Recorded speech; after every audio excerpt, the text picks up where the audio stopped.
yesterday, the examples, the problems actually which we did, problem 11.17 and part B of 11.21, that was simple cases of applying McCabe-Thiele method.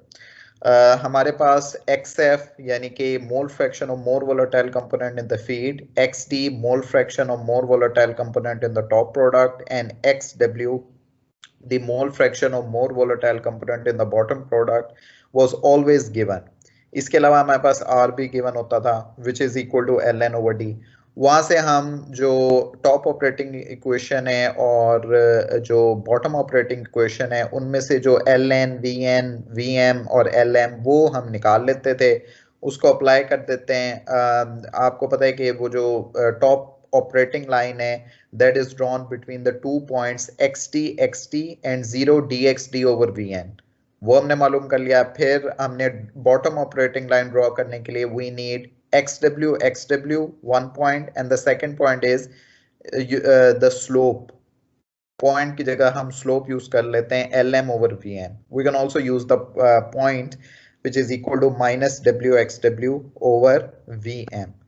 तो ये आप देख सकते हैं. You can refer to the uploaded video of yesterday in which we have talked about how to locate those points extensively. अब आज हम आगे बढ़ते हैं जरा. अब वो था बड़ा सिंपल केस, सारी चीजें गिवन है, आपने बस टॉप ऑपरेटिंग लाइन ड्रॉ कर ली with simple calculations, bottom operating line draw कर ली, फिर आपने स्टेप्स बनाने शुरू कर दिए जस्ट लाइक हियर. जो टॉप ऑपरेटिंग लाइन के साथ जो स्टेप्स हैं they are the theoretical stages in the rectifying section and the steps in the with the bottom operating line they are the stages in the stripping section. तो इस तरह हमें मालूम हो गया कि कॉलम में रेक्टिफाइंग सेक्शन में कितने हैं और स्ट्रिपिंग सेक्शन में कितने हैं. Now we come to one complication. अभी तक हमने जो स्टडी किया ना उसमें ये था कि हम जो बॉटम ऑपरेटिंग लाइन है उसको एक्सटेंड करते थे उस पॉइंट तक जहां तक वो इंटरसेक्ट करती थी टॉप ऑपरेटिंग लाइन को. ठीक है, जहां वो इंटरसेक्ट करती थी टॉप ऑपरेटिंग लाइन को हम ये खुद ही एज्यूम कर लेते थे, लेकिन उसके पीछे एक वजह थी, एक राज था. उसके पीछे ये था कि हमारे पास अब तक जो भी प्रॉब्लम्स हैं उनमें फीड आ रही है बॉइलिंग पॉइंट पे. Feed is being entered at its boiling point in the condition of liquid at its boiling point. तो इस वजह से हम ये करते थे. इसको अभी हमने छुपा के रखा हुआ था कि ये क्यों हम कर रहे हैं. बस हमने ये देखा था कि हमने यहाँ पे xw का पॉइंट ले लिया and we have extended it up to the top operating line. यहाँ पे जो इंटरसेक्ट किया तो बस फिर हमने स्टेप्स जहाँ पे इंटरसेक्शन के बाद वाला स्टेप आ रहा है वो हम ट्रांजिशन हो गई है from rectifying to the stripping section. अब आज हम ये देखेंगे कि फीड सिर्फ it is not always entered at its boiling point. वो मुख्तलिफ कंडीशंस उसकी हो सकती हैं. कोल्ड फीड भी हो सकती है, आपके पास वेपर्स की फॉर्म में भी हो सकती है, बहुत सी कंडीशंस हो सकती हैं. उनसे ये होगा कि ये जो पॉइंट ऑफ इंटरसेक्शन है ना दैट विल चेंज. और वो चेंज होने से क्या होगा कि number of plates in the two sections will also change. अगर ये पॉइंट या इस पॉइंट की जगह आपके पास यहाँ पे होता तो जाहिर है there will be more number of plates in the rectifying section and less number of plates in the stripping section. So the condition of the feed will dictate that. अब ये हम आज पढ़ते हैं. एक हमारा ये टॉपिक होगा, उसके बाद हम एग्जाम्पल करेंगे और उसके अलावा हम देखेंगे कि टॉप ऑपरेटिंग लाइन को एक और सिंप्लीफाई करके हम इन the form of reflux ratio भी शो कर सकते हैं. वो कैसे हम करते हैं. तो अब थोड़ी सी अभी हमने बिल्कुल इजी प्रॉब्लम्स किए हैं. अब थोड़ी ये आ जाता है कि फीड की कंडीशन से कैसे चेंज होती हैं हमारी McCabe-Thiele मेथड. नाउ थोड़ा सा इसमें हम अब इक्वेशंस जरा डिराइव करेंगे using the different conditions of the feed. So the intersection of the operating line, सही है ना, intersection of the operating line, the top and the bottom operating line. It is seen from the example shown in figure 11.15 in which the feed enters as liquid at its boiling point that the two operating lines intersect at a point having an x coordinate of xf and y coordinate of yf. ठीक है, तो यहाँ पे होता था देखिए ना xf, तो इंटरसेक्शन क्या होती थी जहाँ पे xf है यानी कि 0.4 अगर है या 0.5 है तो xf पे इंटरसेक्शन हो गया और ज़ाहिर है yf is also equal to xf. The locus of the point of intersection of the operating lines is of considerable importance since, as it will be seen, it is dependent on the temperature and physical condition of the feed. हमेशा ये नहीं है कि बस यही आपने करना है. It is dependent on the temperature and the physical condition of the feed. Now, if the two operating lines intersect at a point with coordinates xq, yq, then from equations 11.35, which is the equation of the top operating line, and 11.37, which is the equation of the bottom operating line, जो कि हम देख लेते हैं ऊपर आपके सामने जो हमने सबसे पहले डिराइव की थी. ये देखिए yn is equal to ln over vn xn plus 1 plus xd over vn. This is the equation of the top operating line. And the equation of the bottom operating line is ym is equal to lm over vm xm plus 1 minus w xw over vm. तो इसमें अब हम क्या put करेंगे, ये xn plus 1 और xm plus 1 की जगह xq और yn की जगह yq. Okay, so vn yq is equal to ln xq plus dxt. And for the bottom operating line, vn yq is equal to lm xq minus w xw. ठीक है, हम किसकी तरफ जा रहे हैं, क्यू लाइन की तरफ. अब ये top operating line bottom operating line थी, अब क्यू लाइन के लिए हम जरा मैदान बना रहे हैं. हमने जो xn plus 1 xm plus 1 को रिप्लेस कर दिया with xq and we have replaced yn and ym with yq. Now अब हम इन दोनों इक्वेशंस को अगर सब्ट्रैक्ट करें तो we have yq vm minus vn is equal to lm minus ln xq minus dxd over dxd plus wxw.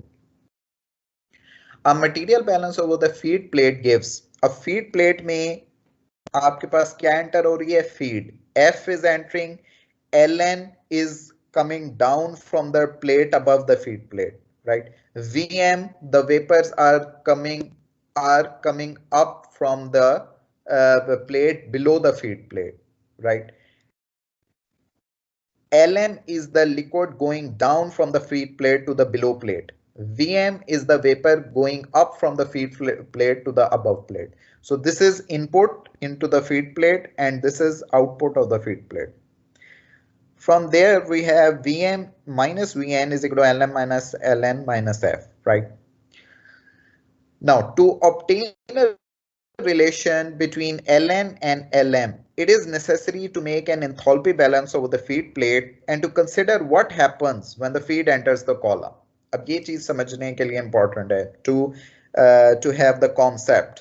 ये कोई concept ना भी हो, बस आपको ग्राफिकल वो आगे चीज पता चल जाएगी कि हमने सिर्फ क्यू लाइन में भी वी नीड 2 पॉइंट्स जिनसे हम क्यू लाइन ड्रॉ कर सकते हैं. लेकिन यहाँ पे अगर आप इंटरेस्टेड हैं समझने के लिए कि हो क्या रहा है अंदर, हम ये जो क्यू लाइन के सारा कर रहे हैं डिस्कशन, क्योंकि it is dependent upon the condition of the feed, whether the feed is entering at the boiling point, whether it is entering as a cold feed, whether it is entering as a saturated vapor. तो यहाँ पे जरा गौर करें. If the feed is all in the form of liquid at its boiling point, the reflux Lm overflowing to the plate below will be Ln plus F. ये हम अब तक equation use करते रहे. Lm हम सिंपली लिख देते थे Lm is equal to Ln plus F, क्योंकि फीड है liquid at the boiling point, वो सिंपली नीचे चली जाएगी. लिक्विड है तो नीचे गिर जाएगा, तो वो जो बॉटम प्लेट है उसमें Lm is equal to Ln plus F. ठीक है. If, however, the feed is a liquid at a temperature Tf that is less than the boiling point, some vapor rising from the plate below will condense to provide sufficient heat to bring the feed liquid to the boiling point. See, some vapor rising from the plate below will condense to provide, क्योंकि condensation हो जाएगी उनकी, क्योंकि अभी वो boiling point के करीब नहीं है। वो जो लिक्विड वेपर है उसकी कंडेंसेशन हो जाएगी because it is coming into contact with the feed which is at a temperature below the boiling point, तो इसलिए वो कंडेंस हो जाएगा। तो कंडेंस होने से क्या होगा, to provide sufficient heat, condense होके वो अपनी जो हीट ऑफ वेपराइजेशन है वो दे देगा, वो दे के कंडेंस होगा। To bring the feed liquid to the boiling point, अब वो किसको देगा, फीड को। फीड को इतनी हीट मिल जाएगी कि वो बॉइलिंग पॉइंट के करीब आ जाए।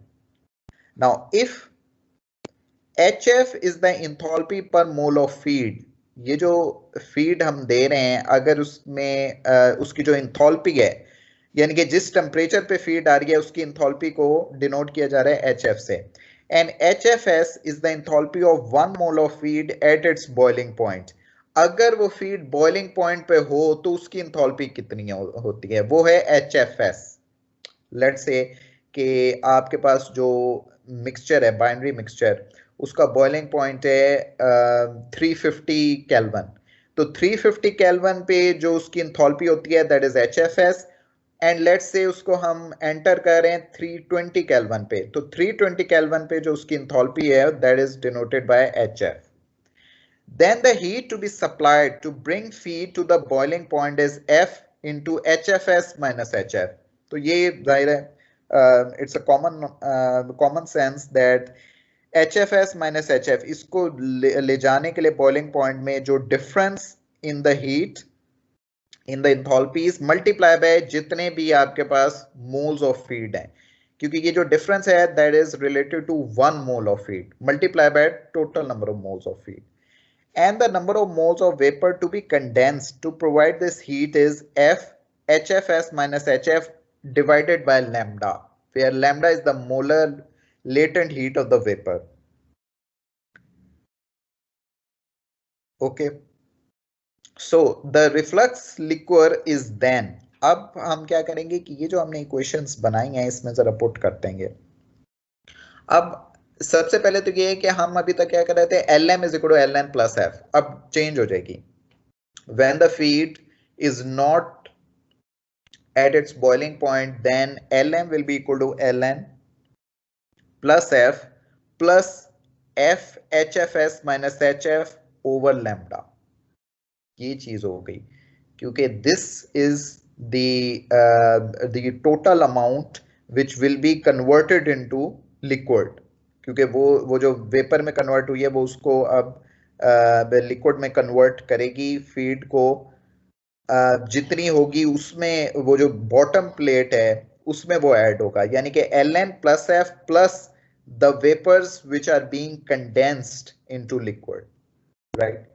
एक बार फिर मैं बताता हूँ, Lm जो टोटल लिक्विड फ्लो है in the bottom plate that will be equal to Ln जो रेक्टिफाइंग सेक्शन से नीचे आ रही है प्लस F जो फीड आ रही है प्लस जो फीड का वो हिस्सा जो कि वेपर से लिक्विड में कन्वर्ट होकर उसमें ऐड हो जाएगा। तो that will be equal to Ln plus F, F common ले लिया इसमें, आपके पास ये पूरी इक्वेशन बन गई। अब ये जो इक्वेशन है ना इसको इन्होंने एक नया नाम दे दिया है Q, ठीक है। तो basically Q is this, lambda molar latent heat plus HFS which is the enthalpy of 1 mole of feed at its boiling point minus HF which is the enthalpy per mole of feed divided by lambda molar latent heat of feed. So we have Lm is equal to Ln plus QF. Lm is equal to Ln plus QF. Simple, when the feed is liquid at its boiling point, Lm is equal to Ln plus F, and when the feed is liquid below the boiling point, then we have Lm is equal to Ln plus QF. Now, Q is equal to heat to vaporize 1 mole of feed.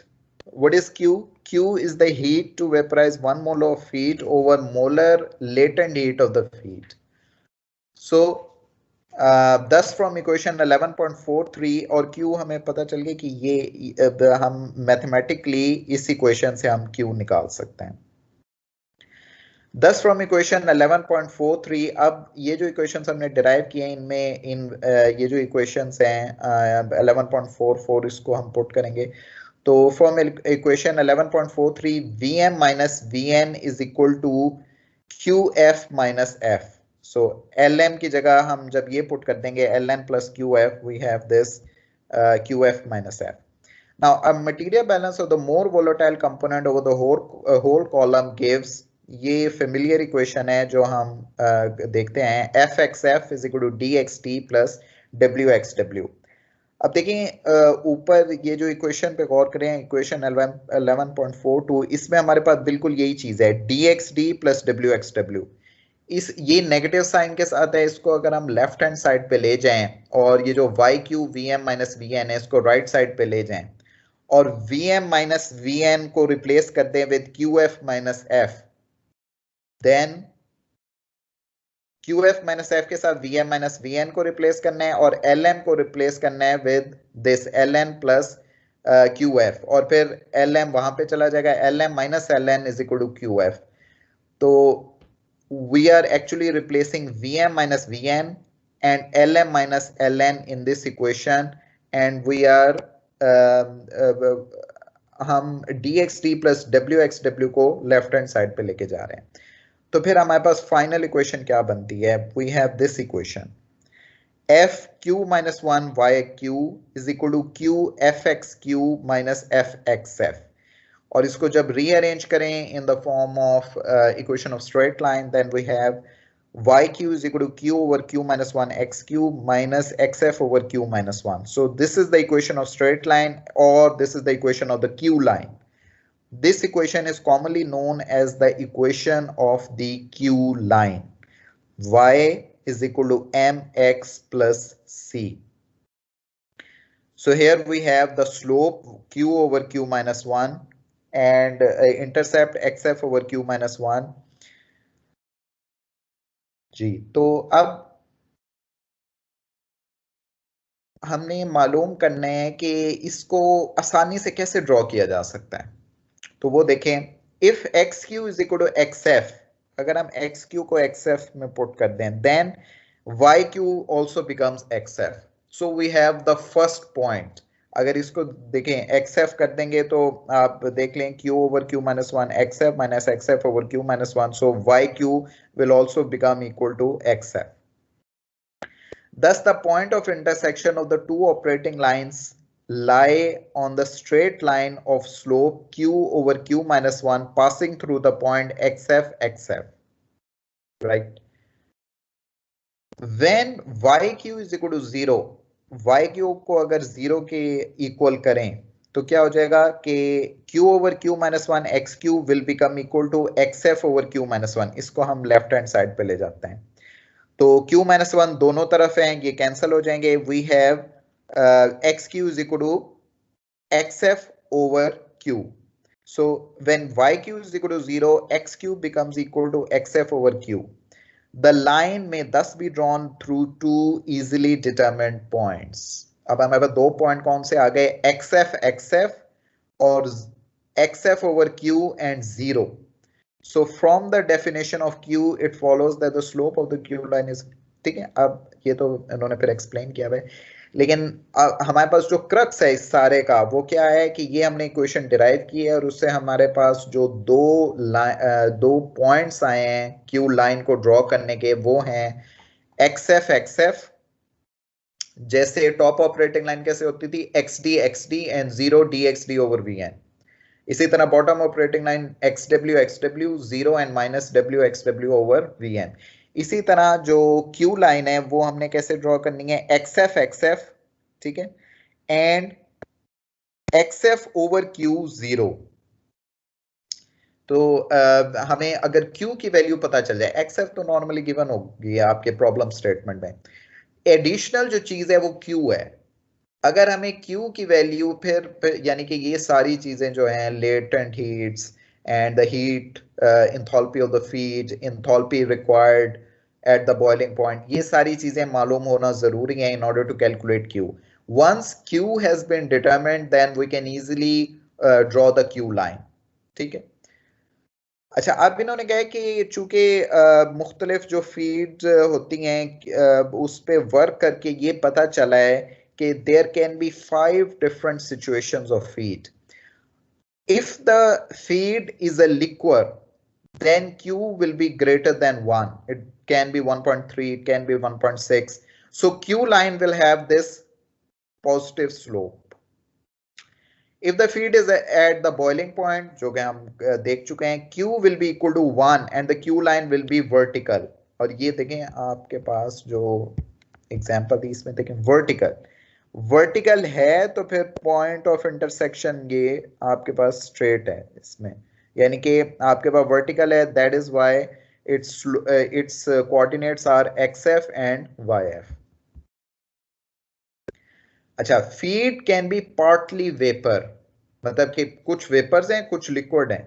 Then Q will lie between 0 and 1. It could be 0.6, it could be 0.7, and the Q line will have a negative slope.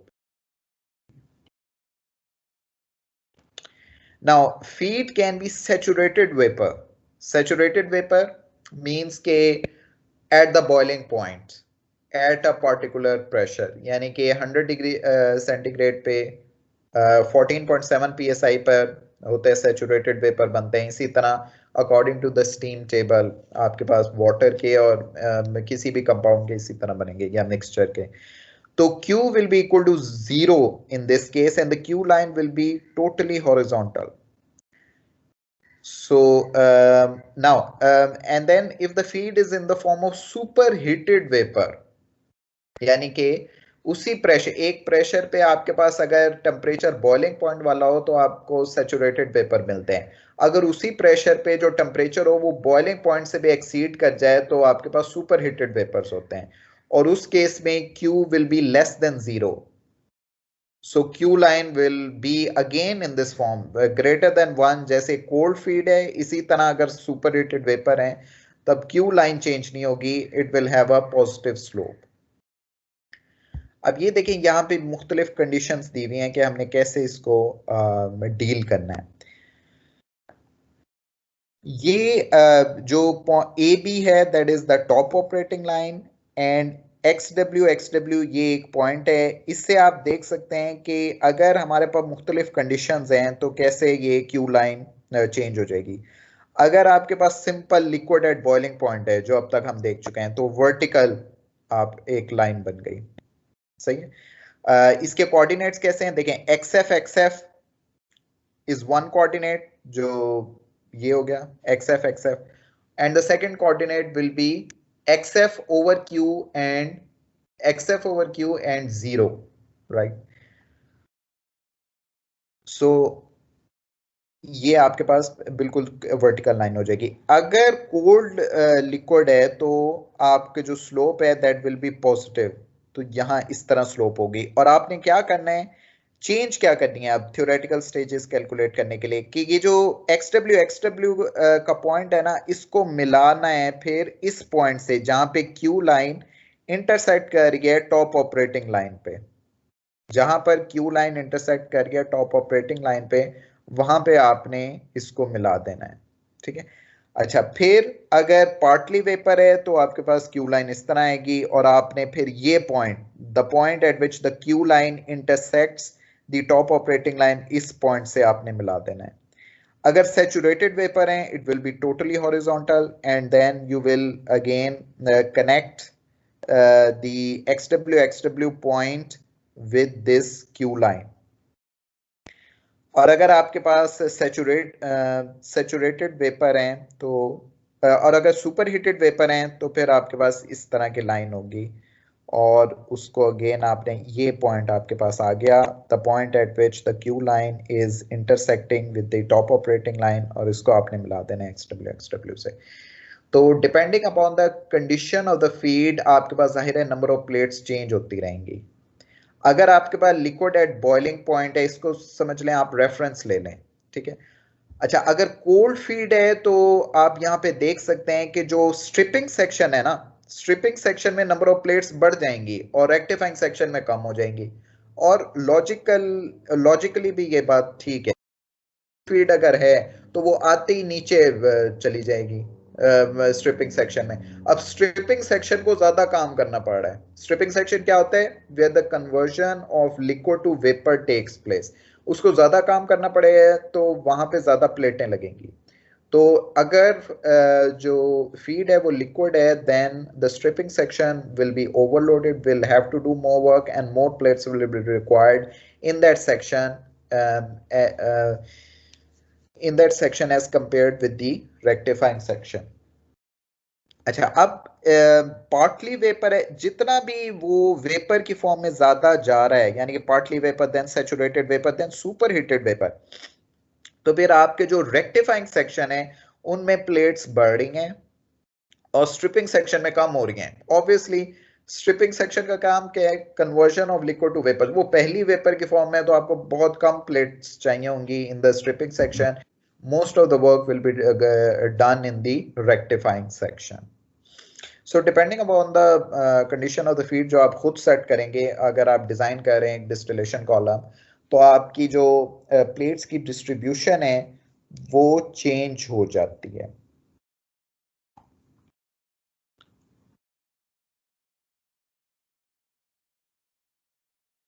Now, altering the slope of the Q line will alter the liquid concentration at which the two operating lines cut each other for a given reflux ratio. This will mean a slight alteration in the number of plates required for the given separation, right? Whilst the change in the number of plates is usually rather small, if the feed is cold, there will be an increase in reflux flow below the feed plate and hence an increased heat consumption from the boiler per mole of distillate. तो ये जो details हैं about the energy analysis, ये फिर it comes into effect. लेकिन ये जो energy analysis है ये खैर हमारे जो SHMT की वो है डिस्कशन है उसमें उससे आउट ऑफ स्कोप है। We will only focus on the number of plates required. Now हम ये भी देख लेते हैं importance of the reflux ratio, ये छोटा सा topic, and then we will do examples pertaining to the use of a Q line for different feed conditions. Now, the importance of the reflux ratio. The ratio ln over d, that is the ratio of the top overflow to the quantity of product, is denoted by R. And this enables the equation of the operating line to be expressed in another way, which is often more convenient, thus introducing R in equation. अब जो top operating line की question है उसमें हमने क्या किया है, ये yn is equal to ln xn plus 1 plus dxt, ये थी ना इक्वेशन। अब इन्होंने क्या किया कि ये जो नीचे vn थे, vn को रिप्लेस कर दिया by ln plus d। तो ये तो सिंपल बैलेंस था, vn has been replaced by ln plus d, और जो right hand side of the equation है दैट हैज बीन, बल्कि whole equation has been multiplied and divided by D. तो उससे क्या होगा, देखें यहाँ पे आप अगर इसको डिवाइड करें और यहाँ पे डिवाइड करें तो ln over d is equal to r, ln over d is equal to r, d over d is equal to 1, right? d over d is equal to 1, ln over d is equal to r, d over d is equal to 1। So ये xt को अंदर इन्होंने कर दिया है। So yn will be equal to r over r plus 1, xn plus 1 plus xd over r plus 1। तो एक बार फिर मैं रिपीट कर देता हूँ क्या किया इन्होंने कि वो जो टॉप ऑपरेटिंग लाइन की क्वेश्चन थी उसको पहले तो vn को रिप्लेस कर दिया by ln plus d in both the terms, and then they have multiplied and divided the whole equation by d. So the final equation is in the form of R, the reflux ratio.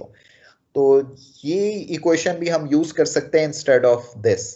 इसका फायदा क्या है? हो सकता है कि बाज़ औक़ात आपको जो तमाम कंडीशंस हैं वो गिवन ना हो, तो रिफ्लक्स रेशियो गिवन हो और बाकी चीजें कुछ चीजें आपको गिवन ना हो, या फिर just that you have to do calculations to find ln and vn etc, तो उससे आप बच जाते हैं। So any change in the reflux ratio will therefore modify the slope of the operating line, and as may be seen, this will alter the number of plates required for a given separation. ये भी आपको मतलब कि दिया जा सकता है। एक ऐसा प्रॉब्लम भी दिया जा सकता है कि फॉर एग्जांपल अभी जो एग्जांपल हमने 11.7 की, उसमें रिफ्लक्स रेशियो था 3। अब ये कह दिया जाए कि आप मिकेब थियल मेथड के साथ करें, इसको नंबर ऑफ प्लेट्स मालूम करें, और अगर रिफ्लक्स रेशियो 4 कर दी जाए तो फिर कितनी नंबर ऑफ प्लेट्स रिक्वायर्ड होंगे। अब जिसको इस इक्वेशन का नहीं पता वो अगेन कैलकुलेशंस करने लग जाएगा, क्योंकि रिफ्लक्स रेशियो चेंज होगी, L N over D change हो जाएगा, एल एन चेंज हो जाएगा, फिर वी एन वो निकालेगा, फिर वी एम निकालेगा, एल एम निकालेगा। तो इसलिए it will B time consuming. लेकिन अगर इस इक्वेशन का पता है तो फिर आपने सिंपली इसमें आर को रिप्लेस कर देना है and you will get the top operating line equation. So if R is known, the top line is most easily drawn by joining points. अब दो नए coordinates आ गए हैं, मतलब कि हम उसको भी यूज कर सकते हैं, यानी कि यहाँ पे dxd over vn को भी यूज कर सकते हैं, या फिर xd over r+1 को भी यूज कर सकते हैं. तो हम टॉप ऑपरेटिंग लाइन ड्रॉ करने का एक और तरीका है, using the reflux ratio, instead of dxd over vn we can use this point xd over r+1. और ये करके मतलब कि वो जो हम एग्जांपल पहले कर चुके हैं उसमें भी हम इस तरीके को भी अडॉप्ट कर सकते हैं, because r is known. So instead of using dxd over vn we can also use xd over r+1 to draw the top operating line. However, this only works for the top operating line. Bottom operating line अगर draw करनी है वो हमें वही करना पड़ेगा, because bottom operating line में आपके पास कोई reflux ratio का चक्कर नहीं है. Reflux ratio is equal to ln over d. This method avoids the calculation of the actual flow rates ln over vn when the number of plates only is to be estimated. बाज़ औक़ात ये भी होता है कि हो सकता है एग्जाम्पल में आपको कहा जाए कि only calculate the number of plates in the rectifying section. अच्छा, एक और भी मजेदार बात है कि बैच डिस्टिलेशन में आप देख चुके हैं, ऊपर डिस्कशन में हमारे पास था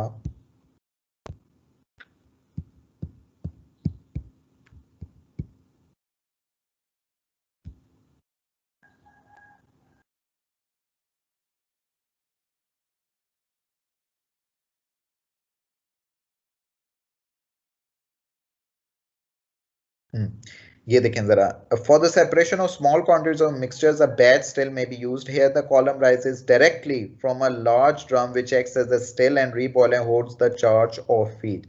The trays in the column form a rectifying column, यानी कि rectifying column ही होता है. एक batch distillation column अगर है तो उसमें फीड ऊपर जाती है और वो से वेपर्स जाते हैं. There is no stripping section, only the rectifying section. तो इसको सॉल्व करने के लिए when we have a problem of a batch distillation unit we are only dealing with the rectifying section, और फिर वहां पे ये और ज्यादा फायदेमंद हो जाती है इक्वेशन जो रिफ्लक्स रेशियो की है, क्योंकि आपके पास आप डील सिर्फ रेक्टिफाइंग सेक्शन से कर रहे हैं, राइट.